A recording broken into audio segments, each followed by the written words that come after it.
चलिए देखिएगा, इसको कहते हैं हम लोग स्त्री जनन अंग। क्या कहते हैं? स्त्री जनन अंग। स्त्री जनन अंग। देखिए मादा जनन अंग, ठीक है। सर ये इधर यहाँ ध्यान से देखिएगा, मादा जनन अंग में 2 अंडाशय होगा। क्या अंडाशय होगा? 2 अंडाशय होगा, ठीक है। एगो गर्भाशय होगा, एगो गर्भाशय ग्रीवा होगा, ग्रीवा नाल होगा, योनि होगा और योनि द्वार होगा। ये सारे क्या है? पूरे मादा जनन अंग का भाग है, ठीक है। इसमें सबसे मोस्ट इम्पोर्टेंट क्या है जी?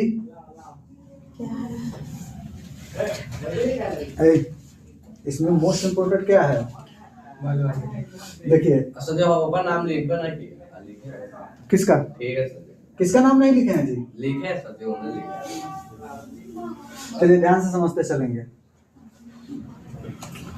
यहाँ जो है क्या बनता है? अंडाशय का निर्माण होता है। किसका निर्माण होता है? अंडाशय में किसका निर्माण होता है? अंडाणु का। किसका निर्माण होगा?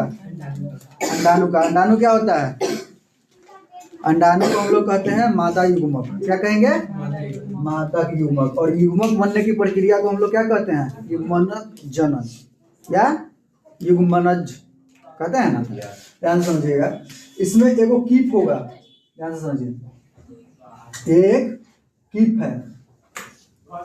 किस प्रकार का होगा ये? जैसे आप लोग मिट्टी का तेल डालते हैं, जो टीप आता है, उसी प्रकार का एगो कीप होगा। इसको हम लोग क्या कहते हैं? कीपक कहेंगे। क्या कहेंगे? कीपक कहेंगे।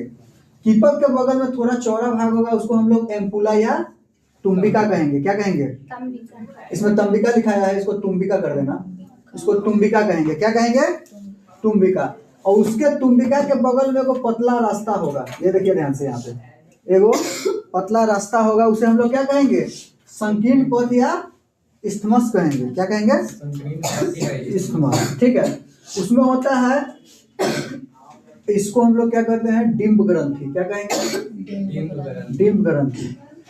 गर्भाशय के दोनों तरफ ध्यान से समझिएगा, गर्भाशय के अंदर संरचना में क्या है? दोनों तरफ ये क्या होगा?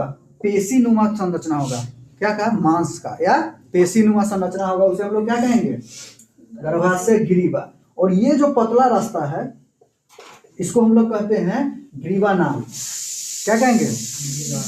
यही मिलके गर्भाशय ग्रीवा मिलके और पूरा गर्भाशय मिलके क्या बनाता है? बर्थ नाल बनाएगा। क्या बनाएगा? बर्थ नाल। क्या बनाएगा?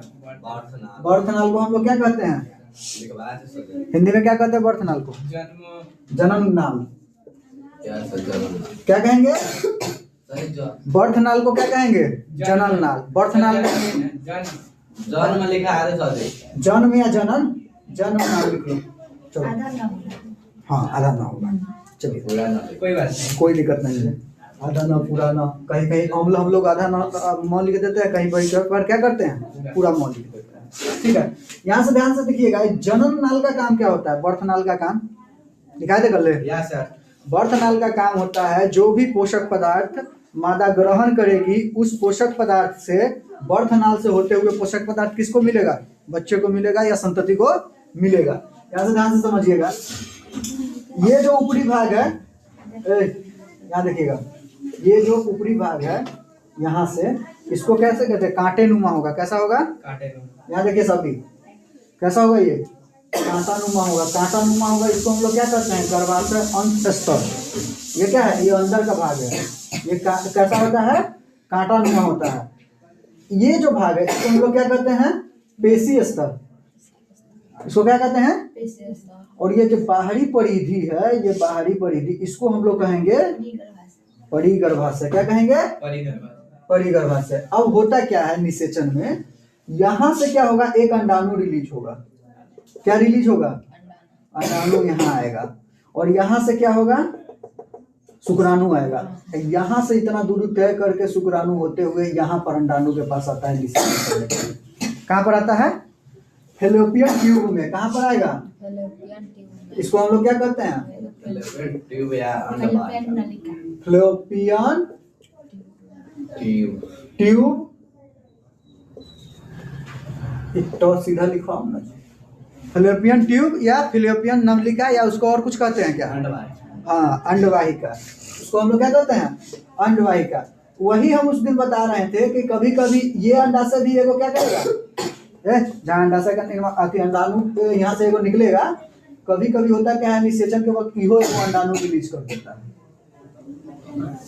एगो तो ये रिलीज करबे करेगा, एगो इहो से इहो रिलीज कर देगा। रिलीज करेगा तो क्या होगा, दोनों अंडाणु अगर निषेचन कर लिया क्या करेगा, एगो शुक्राणु कुछ इधर गया कुछ शुक्राणु इधर गया, अब दोनों निषेचन कर लिया, तब ये दोनों यहाँ आएगा, कहाँ आएगा, गर्भाशय में, इस बीच में आएगा, और तब जाके क्या बनेगा, ट्विंस। क्या बनेगा, ट्विंस संतति का निर्माण होगा। किसका, ट्विंस संतति का। उसमें हम लोग पढ़ते हैं क्या चीज है, योनि। ये बाहरी भाग होता है। क्या होता है, बाहरी भाग। मादा जननांग का ये बाहरी भाग होता है। उसके अलावा ये होता है, एक झिल्ली होता है वाल्वा झिल्ली, और एक होता है हाइमन झिल्ली। क्या होगा, हाँ वाल्वा झिल्ली, जिसको हम लोग क्या कहते हैं, हाइमन झिल्ली। ये कब टूटता है, स्ट्रेचिंग के वक्त। किस चीज के वक्त, स्ट्रेचिंग के वक्त, या खेल कूद करते वक्त, या किसी भी वक्त क्या होता है, ये हाइमन झिल्ली टूट जाता है।